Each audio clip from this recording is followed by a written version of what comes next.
To this now, housing challenges still remain for some elderly people in Kruisrivier near Zeerust in the northwest. This as the provincial government has provided a temporary structure for 104-year-old Mmutle Mothandi, who has been living in a one-room shack. Her grandchildren were in a caravan. Newzroom Afrika's Refiloe Seboko is tracking this story for us and joins us now live. A very good afternoon to you, Refiloe. Now, housing challenges, of course, a big problem not only for the entire country, but that province in particular, but a temporary silver lining for Mmutle.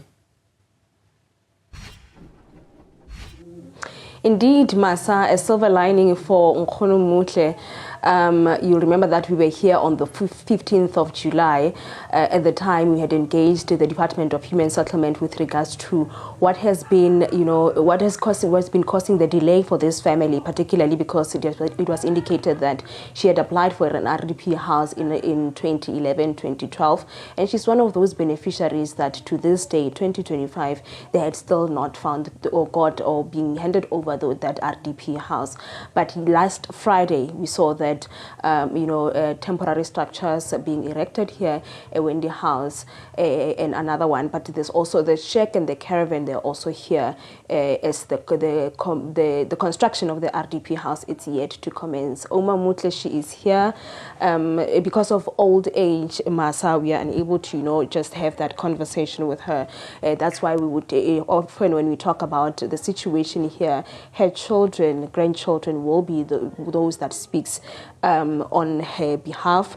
One of her children was just feeding her soft porridge, and I must indicate that her appetite really seems to be really still intact. I'm going to speak to Neo Mwepi, coordinator from the Northwest Premier's office, with regards to the intervention. Date Mwepi, I mean, there's been questions that have been raised to say were the authorities not aware of the situation, Mothandi, but also what was delaying that intervention. But let's talk about what happened on Friday.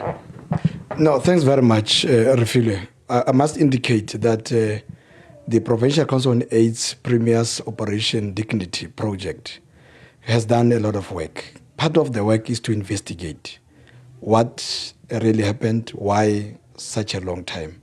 And what we found out, indeed, is that there was never application for the RDP for the granny. Never. There was a disaster which affected the family and other 35 families, and a list was written for these families to receive immediate disaster relief without any application being done. Through the Premier of the province, having found these things in his capacity as the chairperson of the East Council, he then actioned the Department of Human Settlement to now start to do application for these 36 families, which first preference has been given to Mema Mothandi, Ntate Mokwena, and the granddaughter. And we are very much happy that 15 days period time, we have erected 140,000 worth of a temporary residential unit, and the municipality of Zeerust has done a 2-room, which will also cater for the daughter who's taking care of the granny. And we are very much happy through what Premier, in his capacity as the Premier and Chairperson of this Council, is doing. And the RDP is still coming. And not only that, you can see when you move inside this house, public department has given furniture which has been used previously by MECs and other senior people in government that were removed from the houses in good condition. The house is well furnished, as you can see. Yeah.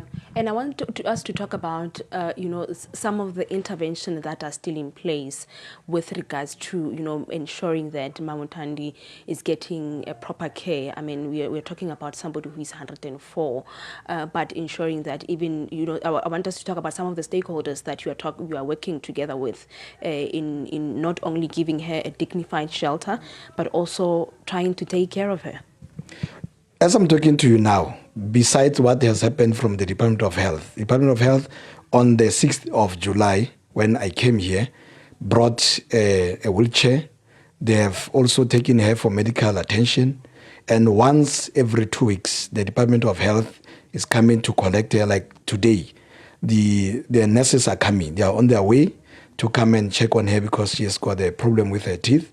They're going to attend to it and also continue to give her some massage and to also check on her. Department Ramutsiri disaster have been in contact with Mmutle Mothandi. They have brought water for the community that is around here. We can hail it to the 104-year-old because she has brought water here herself. There's water now for the community through a big tank that is here. And municipality is going to put on a septic tank so that the toilet is flushing, and human settlement is continuing to take care of other things that will be happening to make sure that when the RDP is built, it's not just given empty, it's given fully furnished through private sector, and other departments are coming on board. The chairperson of the private sector in the province, Natentengo, has written a letter, signed it off for local business to contribute to uplift the lives of our people here. Thank you so much for your time. Mwepi, coordinator from the Northwest Premier's office with regards to the intervention that has been done, Masa, so far to help the Mothandi family, the 104-year-old. But I'm sure you have heard earlier on when we were talking to the ward councillor, had indicated that there are more elderly people that are also still without houses. The RDP houses that are yet to be constructed. One of those, Sike Ntate Mokoena, who is the neighbor to Mothandi, and we're likely to also touch base with him and find his story with regards to housing challenges, Masa.